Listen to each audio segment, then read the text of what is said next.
Екипите на Чистота и зеленило со поддршка на механизација и денеска го покриваа со земја зафатениот дел од депонијата Краста, соопштија денеска надлежните од предпријатието.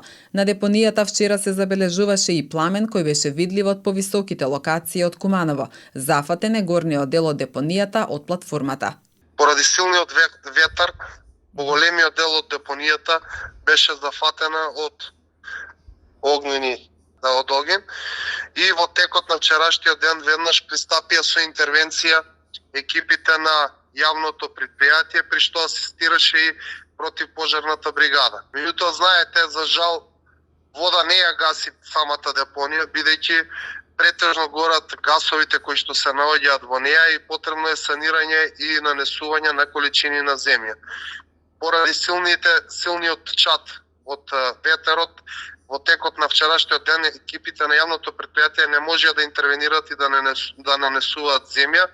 Меѓутоа, од утринава веќе интензивно се работи и сме во контакт со неколку стопанственици фирми кои што работат и поседуваат земја да достават одредени количини на земја како би можело да се санира чурењето. Во моментов некаде околу 70% е намалено од горењето на самата депонија, остануваат уште 30%.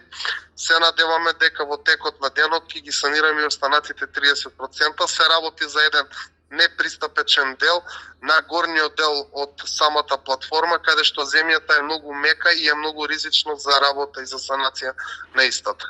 Регионалниот центар за управување со кризи информира дека во текот на изминатото деноноќие регистрирани се 4 пожари во Куманово и 2 во Старо Нагоричане. Инаку во текот на вчерашниот ден, силниот ветер турнали големо дрво во стариот градски парк, а искршени се и гранки на повеќе локации. Екипите на Чистота и зеленило ги отстрануваат дрвјата и гранките. Од предпријатието вела дека работат на кастрење на гранки и отстранување на стари дрвја по насоки на стручна комисија.